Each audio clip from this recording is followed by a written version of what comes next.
I'm Ira Flato, host of Science Friday, and your host for this tour of Mars. All buckled up? Let's begin. Until the invention of the telescope in the early 1600s, Mars was only a ruddy heavenly being that appeared to wander against the background of fixed stars. It wasn't until the late 1800s that telescopes had advanced enough for Giovanni Schiaparelli to create the first detailed map of Mars seen here. He was the one who named what looked like seas and continents, and even canali, mistranslated from Italian as canals, but really meaning channels. Shortly after Schiaparelli penned his map, working over a period of 15 years, Percival Lowell created his own improved map, observing the red planet from a place called Mars Hill in Flagstaff, Arizona. Antoniadi published a more detailed map in 1930, with corrections to some of Lowell's place names and adding some new ones of his own. It was he who dispensed the notion that Mars had canals, saying they were merely optical illusions. The U.S. Mariner and Viking orbital missions of the 1970s were the first spacecraft to systematically map the planet and provided the global view you see here, although when Mariner 9 first arrived, the planet was shrouded in a global dust storm. As the storm cleared, the first things seen were the tips of the massive Tharsis volcanoes standing above the clouds. As you can see in this global topography map provided by the MOLA instrument aboard the Mars Global Surveyor spacecraft, these volcanoes are huge. They tower 20 kilometers, 65,000 feet tall. That's 3 times the height of Mount Everest. By the way, you see those little green hiker icons? You can learn more about the Tharsis volcanoes and other places on Mars by just clicking on the green hiker icons wherever you see them. They're excerpts from Bill Hartman's A Traveler's Guide to Mars book. Next stop on our tour is Olympus Mons, right here. It is the largest volcano in the solar system. Its base would cover the state of Missouri. But just like other volcanoes, Olympus Mons is just a pile of lava flows. The volcano kept erupting in the same place, building the lava higher and higher. Olympus Mons and the other Tharsis volcanoes are very broad with low slopes and are classified as shield volcanoes. The largest one of these shield volcanoes is this one, the Olympus Mons. You know, you don't have to go to Mars to see shield volcanoes. They are just like the ones in Hawaii. In this high-rise image draped over HRSC terrain, we can see the evidence of lava flows on the eastern flank of the volcano. Each of these high-resolution images has their own detailed information written by the science team that operates the cameras. Now you may be wondering why the high-resolution imagery is mostly black and white. That's because the cameras that take these images sacrifice color for resolution in their hardware design. The context camera, which you'll see examples of later, is only black and white. The high-rise imagery is mostly black and white, but has a color strip running down the middle of the image. This is not the true color a human eye would see, but false color. The detectors that help build this color information view Mars in a different part of the spectrum than human eyes would. This false color is valuable because it illuminates the distinction between different materials and textures. Lava is not the only thing that covers the volcano. The pervasive Martian dust does too. It has been deposited on the volcano's flanks for millions of years, and much like a dense snowpack on Earth, when enough dust gets oversteepened, an avalanche can happen. And this dark-looking streak is one of those avalanche scars, and we can even zoom in and see a large boulder about the size of a delivery truck that the avalanche skirted around, leaving a wake of undisturbed dust in its lee. Also in common with the Hawaiian volcanoes, Olympus Mons has a steep flank that surrounds part of its base where material has slid away in giant landslides. This scarp is 1.5 miles tall. At the summit of the volcano, along the rim to the left, you can see some clouds that were captured when the image was taken. We can see several nested circular depressions called caldera, which are collapsed features that formed when the magma chambers cooled or drained, similar to terrestrial volcanoes. Along their rims, we can see layer upon layer of volcanic rocks exposed. It's just the topmost stack of lavas that make up the gigantic mountain. The other thing that Mars has the biggest of is canyons, and this one is really big. The Valles Marineris Canyon system would stretch from New York to Los Angeles if it were on Earth, and our own Grand Canyon, it would be nothing more than a minor side canyon. Calling it a canyon system is actually incorrect because water did not carve these features. Instead, a process of rifting and collapse created this giant scar on the planet, similar to the East African Rift in Kenya or the Baikal Rift in Siberia. In some places, the jumble of rough blocks on the floor of the chasma is a landslide deposit, where the chasma wall has collapsed. The Valles Marineris shows evidence for an awful lot of rock moving around at all kinds of scales. The Horst and Graben structure of the long linear portions of Valles Marineris are indicative of large crustal blocks moving apart and dropping down. This high-rise image shows strike-slip faulting on the floor of West Kander Chasma, just like the San Andreas Fault in California. The thin line in the middle is the fault, with the ground on the north moving to the right and the ground on the south moving left. There's actually a lot of faults in this area, where the crust faults in a brittle fashion. There's also soft sediment deformation, where the rock layers look like they have been bent. When you get a chance, come back and spend some time looking at them, or even pause this tour and take a look around. Even though water did not carve the Valles Marineris, many scientists think that it was very active here, and their primary evidence are these layered mesas and deposits that can be found on the floors of the chasma, and even in some cases on the plateau above the rims. This is Juvente Chasma, a satellite depression of the Valles Marineris system. It has these light-colored layers on mesas in the chasma and on the plateau rim.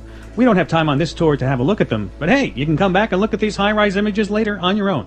We're going to turn on one of the Contax camera overlays for you. Many CTX placemarks have a load this image link in their information balloons that can be clicked on to bring up an image overlay. This little mesa, right here on the floor of Juvente, really shows off the regular layer cake-like structure that tells geologists that sedimentary processes probably built up these rocks over the slow course of time. These layered units, with this sedimentary look to them, they're littered all over the Valles Marineris. Of course, since we can see them, it means that not only did an enormous amount of time pass to build them up, but also a whole lot of material was excavated so that we can see them exposed on the cliff sides. Well, that's about all the time we have for this tour. Went by fast, didn't it? The good news is that you don't need me anymore. There's plenty of Mars to explore on your own. So have fun, take your own tour, right here on Google Earth. I'm Ira Flato. See you on Science Friday. Hey, Bill Nye the Science Guy here for Google Earth's Mars 3D. In the 1900s, our ability to explore Mars via telescope from the Earth had reached its limits. And combined with our growing spacefaring capabilities, Mars became an excellent candidate for robotic exploration. Our first visits to Mars with spacecraft were only flyby visits by the Mariner 4, 6, and 7 spacecraft. Now, these quick passes, while spectacular, only allowed for a few limited-in-scope, low-resolution images to be taken, which really only showed plains and craters, kind of a moon-like view. If we did the same thing with the Earth, we might have only gotten pictures of the ocean's surface or clouds and not even known there was any dry land. It wasn't until Mariner 9 went into Mars orbit in 1979 and started systematically mapping the planet that we really got a good sampling of the wide variety of Martian geology. Along with our orbital spacecraft, we also sent robotic explorers to the surface with mixed success. The Soviets were the first to attempt to land on the Red Planet with their spacecraft called Mars 2 and Mars 3, which arrived during the height of the 1971 dust storm. Mars 2 was lost, but Mars 3 might have made it safely to the surface. No intelligible signal was ever received. Mars 6 returned data as it descended through the atmosphere, but the signal was lost when the spacecraft was expected to land, indicating that there was probably a crash. The first successful landing was NASA's Viking Lander 1 in 1976. It touched down in Quisa Planitia, a vast flat desert whose initial soil analyses indicated that the soils were primarily volcanic, but there was evidence of salt and other minerals, indicating that water perhaps had once flowed across these plains. The Viking 1 and Viking 2 landers had an array of scientific instruments with which to sample their new home, but the most talked about was the biology experiments. The Viking landers carried a small wet chemistry lab and an arm to deliver soil samples into each one. The experiments determined that scoop-accessible Martian soil was sterile, most likely due to ultraviolet radiation, but another part of the experiment detected some sort of chemical activity, which, while exciting, was just a chemical reaction that most researchers think had nothing to do with life or any living thing. 20 years later, NASA sent the Pathfinder lander to where Ares Vallis empties into Cris Planitia. In addition to the medium-sized lander and its instruments, Pathfinder brought with it a kid's wagon-sized rover we called Sojourner, which puttered around the lander, examining rocks with its instruments and learning things about what must have been the Ares Valley's flood. In 2003, NASA launched the Mars Exploration Rovers, the MERs, which later came to be called Spirit and Opportunity. They landed on Mars in January of 2004. Spirit was sent to the plains of Gusev Crater. Its first stop was the nearby Bonneville crater, but after that it made tracks for the Columbia Hills off in the distance. The Columbia Hills are named after the Columbia Space Shuttle, which crashed in 2003. Almost 6 months from the time of its landing, Spirit got to the foothills and started switchbacking its way to the top of Husband Hill. Now, Husband was one of the astronauts on the Columbia Shuttle. It took Spirit a whole year to climb to the summit, but once there, it had a marvelous view, and it got a good look at the feature named Home Plate and started heading toward it. Spirit spent a lot of time here exploring the area and characterizing the minerals and stratigraphy exposed on Home Plate. The Spirit and Opportunity rovers are identical twins, or nearly identical, and they're equipped with 9 cameras. They have 2 HAZCAMs, or hazard cameras, looking forward, 2 HAZCAMs looking back, 2 NAVCAMs, navigation cameras. They're mounted up on the mast, which is as tall as a 10-year-old's eye. What I mean is as high as a 10-year-old's eye. Then up there also are the 2 PanCams, panoramic cameras. They're for the panoramic color and science on the mast. And there's 1 microscopic imager out on the rover's arm. Now, the microscopic imager is like the hand lens that a geologist might carry. That arm also has some spectrometers for measuring different aspects of the rocks, and the RAT, the rock abrasion tool for grinding and brushing rocks off so you can get through the rind of weathering, provide a clean surface for the instruments and the geologists here on Earth to have a look at. On the rover's back, nestled amongst the solar panels, are various antennae, and on the aft solar panel, there's a curious little thing called the Mars dial.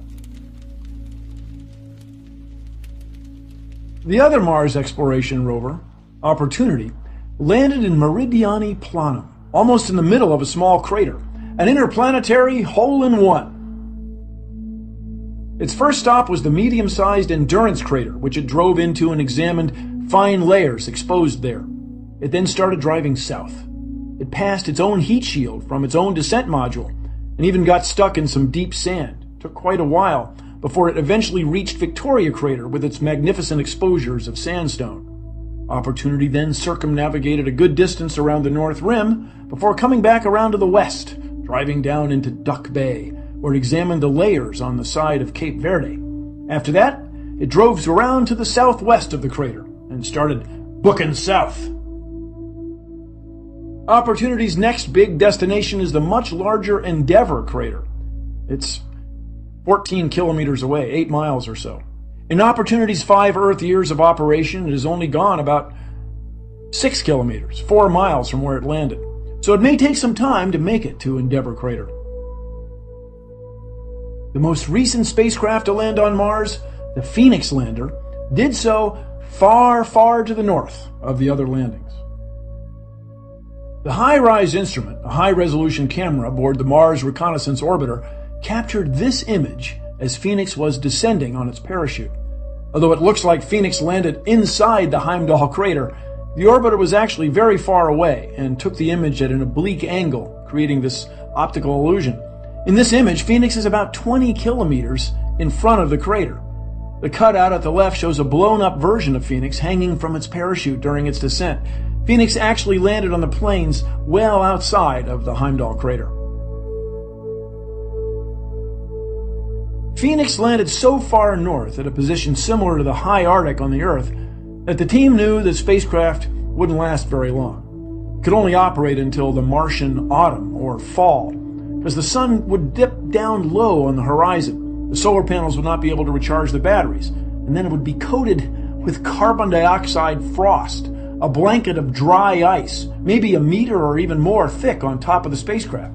In its short but productive life, it accomplished a great deal. It dug trenches, probed permafrost layers. It's the first spacecraft to touch frozen water on the surface of Mars.